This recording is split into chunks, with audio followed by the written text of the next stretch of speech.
ক্ষমতায় যারাই আসুক না কেন এ বিষয়টি মাথায় রাখতে হবে।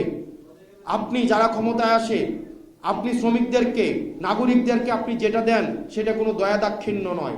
আমাদের যেসব পৃথিবীর যে প্রান্তে আমাদের রেমিটেন্স যোদ্ধারা রয়েছে তাদের প্রতি আমাদের সম্মান জানানোর জন্য আমরা চাই আগামী নির্বাচনেই তাদের ভোটাধিকারকে স্বীকৃতি দিতে হবে।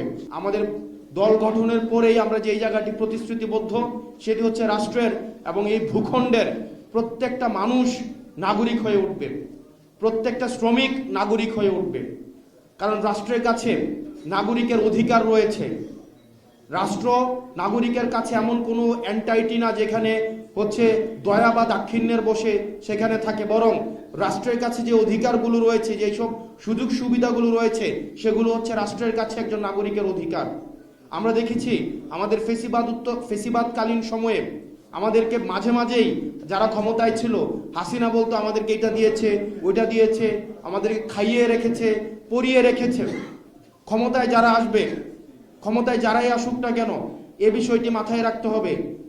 আপনি যারা ক্ষমতায় আসে, আপনি শ্রমিকদেরকে, নাগরিকদেরকে আপনি যেটা দেন সেটা কোনো দয়া দাক্ষিণ্য নয়, বরং এটা হচ্ছে আপনি এই কমিটমেন্ট দিয়েই, এটা আপনার কর্তব্য, এটা আপনার দায়িত্ব।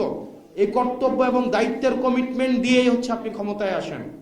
সেই জায়গা থেকে আমরা আমাদের জায়গা থেকে চেষ্টা করব এই শ্রমিকদের সাথে রাষ্ট্রের যে সম্পর্কটা, এটা যেন নাগরিকের সাথে রাষ্ট্রের সম্পর্ক হয় এবং একজন নাগরিক রাষ্ট্রের কাছ থেকে যে ধরনের সুযোগ সুবিধা প্রাপ্য, সেই প্রাপ্য সুযোগ সুবিধাগুলো যেন আমরা নিশ্চিত করতে পারি।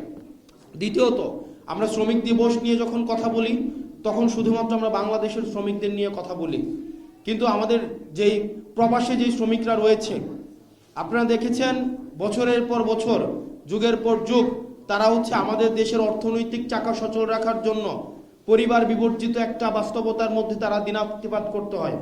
দিন শেষে তারা শুধুমাত্র এই অর্থনীতিতে কন্ট্রিবিউট করে যায়, শুধুমাত্র অবদান রেখে যায়, কিন্তু রাষ্ট্র, আমাদের দেশ তাদেরকে আসলে কি দিতে পেরেছে এই পর্যন্ত? তারা যখন দেশে ফেরত আসে, তারা যখন আর কর্মক্ষম থাকে না, তখন তারা হয়ে যায় পরিবারের বোঝা। 25 বছর 30 বছর পর্যন্ত প্রবাস জীবন কাটায়। প্রবাস জীবনে কাটানোর সময় তারা শুধুমাত্র অর্থনৈতিক চাকাটা সচল রাখে, কিন্তু দিন শেষে যখন দেশে ফিরে আসে তখন পরিবারের জন্য বোঝা হিসাবে তারা হচ্ছে বিবেচিত হয়। আমরা আমাদের জায়গা থেকে এই বিষয়গুলোকেও আমাদের হচ্ছে বিবেচনা করতে হবে।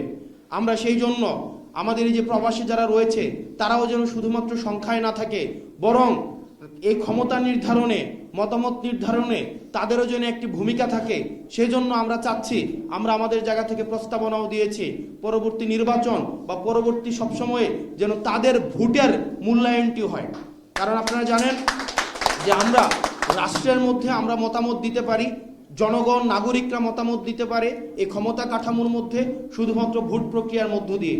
আমাদের এই ভোট প্রক্রিয়ার মধ্যে আমাদের এই দেশের উল্লেখযোগ্য একটা অংশকে বাকি রেখে যারা হচ্ছে রাষ্ট্রের অর্থনীতিকে যারা ভালোভাবে পরিচালিত করছে তাদেরকে বাকি রেখে আমাদের দেশের ক্ষমতায় কে আসবে এটি নির্ধারণ করার এই যে প্রক্রিয়াটি, এই প্রক্রিয়াটি আরেকটি বৈষম্যের শামিল।